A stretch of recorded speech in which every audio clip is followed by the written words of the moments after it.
जय हिंद। Ninth class. आज हिस्ट्री में हम टॉपिक शुरू करते हैं, द अबोलिशन ऑफ स्लेवरी, दास प्रथा का अंत।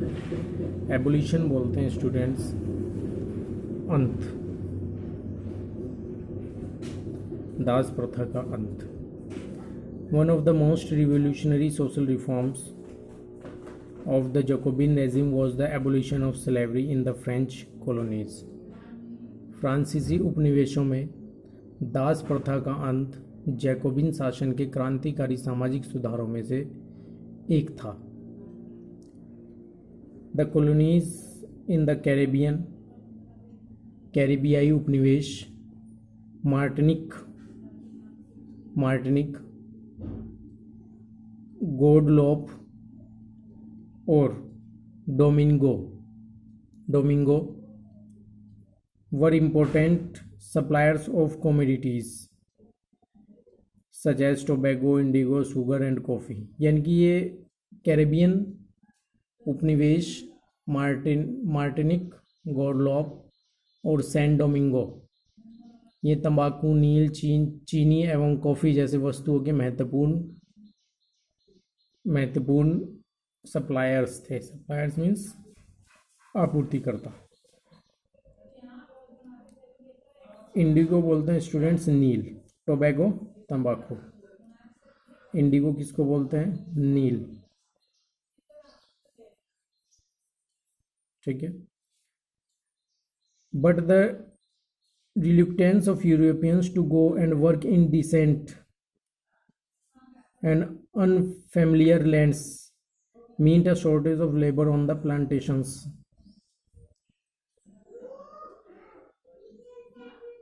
ठीक है। दूर देश जाने और काम करने के प्रति यूरोपियों की अनिच्छा का मतलब था, दूर देशों में काम करने का मतलब था बागानों में श्रम की कमी। इस कमी को यूरोप, अफ्रीका एवं अमेरिका के बीच त्रिकोणीय दास व्यापार द्वारा पूरा किया गया, स्लेव ट्रेड के द्वारा पूरा किया गया, ट्रायंगुलर स्लेव ट्रेड के द्वारा पूरा किया गया। यानी कि फ्रांस, ब्रिटेन, अमेरिका, ये एक ट्रायंगुलर सीरीज बनाएगी और इसके द्वारा दास ट्रेड के द्वारा प्लांटेशन वर्कर की कमी को पूरा किया गया। Europe, Africa and the Americas, the slave trade began in the 17th century। The slave trade began in 17th century। 17th century में दास व्यापार शुरू हुआ। French merchants sailed from the ports of Bordeaux और Nantes to the African coast where they bought slaves from local chieftains। फ्रांसीसी businessman Bordeaux या Nantes बंदरगाह से अफ्रीका तट पर जहाज ले जाते थे, जहां वे स्थानीय सरदारों से दास खरीदते थे। लोकल चीफ्टेंस हम स्टूडेंट्स क्या कहेंगे? स्थानीय सरदार, जहाँ वे स्थानीय सरदारों से सामान खरीदते थे। Branded and shackled, the slaves were packed tightly into ships for the 3 months long voyage across the Atlantic to the Caribbean.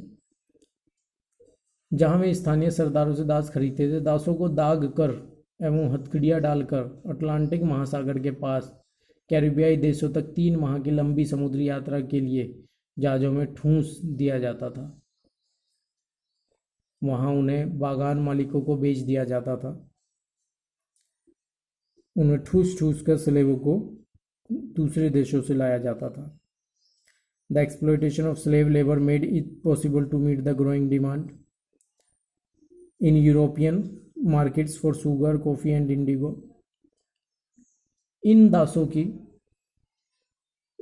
की बहुत ज़्यादा मांग नील की खेती में, प्लांटेशन वर्कर कॉफ़ी की खेती में, शुगर की खेती में इनकी बहुत ज़्यादा मांग थी। Port cities like Bordeaux and Nantes owed their economic prosperity to the flourishing slave trade. जो दो ये बंदरगाह थे, नांतेज और बोर्डियुक्स, ये बहुत ही समृद्ध हो गए और बाद में ये शहरों में तब्दील हो गए। यानी कि दो पोर्ट्स नांतेज और बोर्डेक्स बाद में शहरों में तब्दील हो गए। Throughout the 18th century there was little criticise of slavery in France. 18वीं सदी में फ्रांस में दास प्रथा की ज़्यादा निंदा नहीं हुई है। 18वीं शताब्दी में ज़्यादा क्रिटिसाइज स्लेवरी ट्रेड को फ्रांस में नहीं किया गया। The national assembly held long debates about whether the rights of men should be extended to all French subjects including those in the colonies। Assembly में, नेशनल असेंबली में लंबी बहस हुई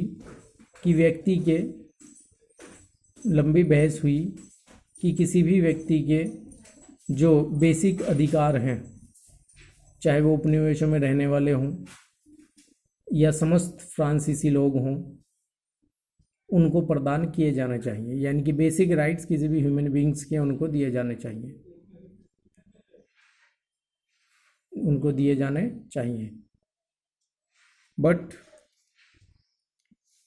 but it did not pass any laws.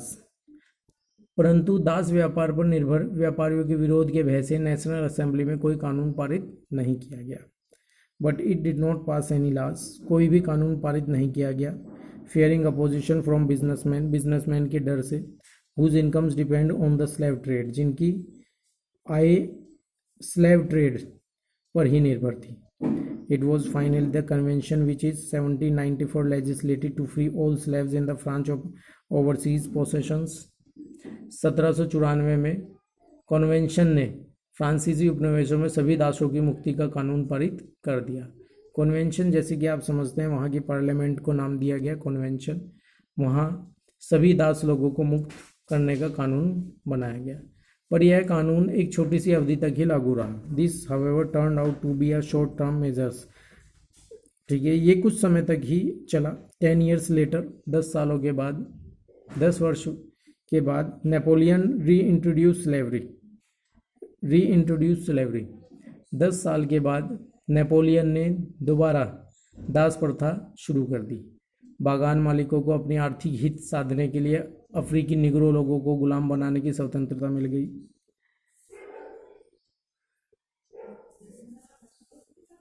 बाग के जो मालिक थे, बड़े बड़े बागों के जो मालिक थे, उन्हें दोबारा से आज़ादी मिल गई कि वे अफ्रीकन निग्रोज को अपने यहाँ पर दास के रूप में रख सकते थे। Slavery was finally abolished in France colonies in 1848। अंतिम रूप से दास प्रथा का अंत 1848 में किया गया। एक वर्ड यहाँ नीचे दिया गया है स्टूडेंट्स, निग्रोज। अफ्रीकन मूल के काले लोगों को निग्रोज कहा जाता है। ठीक है, अफ्रीका में a term used for the indigenous people of Africa. Africa के वहाँ के मूल निवासी को, जो कि साउथ ऑफ द सहारा रेगिस्तान में रहे हों। It is derogatory term not in common use any longer. यह एक अपमानजनक शब्द समझा जाता है जिसका ज़्यादा इस्तेमाल नहीं किया जाता है। आगे बढ़ते हैं students.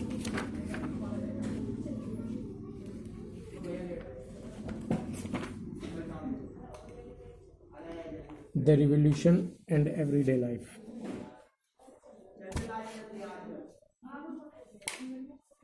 The revolution and everyday life, क्रांति और रोजाना की जिंदगी। Can politics change the clothes people wear, the language they speak or the books they read? क्या राजनीति लोगों का पहनावा, उसकी बोलचाल अथवा उनके द्वारा पढ़ी जाने वाली पुस्तकों को बदल सकती है? The years following 1789 in France saw many such changes in the lives of men। The years following 1789 in France saw many such changes in the lives of men, women and children। महिला, पुरुषों और बच्चों के बच्चों के जनजीवन में बहुत सारा बदलाव दिखाई दिया। The revolutionary government took it upon themselves to pass laws that would translate the ideals of liberty and equality into everyday practices. पुरुषों, महिलाओं, बच्चों के जीवन में ऐसे अनेक परिवर्तन आए। क्रांतिकारी सरकारों ने कानून बनाकर स्वतंत्रता एवं समानता के आदर्शों को रोजाना की जिंदगी में उतारने का प्रयास किया। तो ये था student the revolution and everyday life, किस तरह से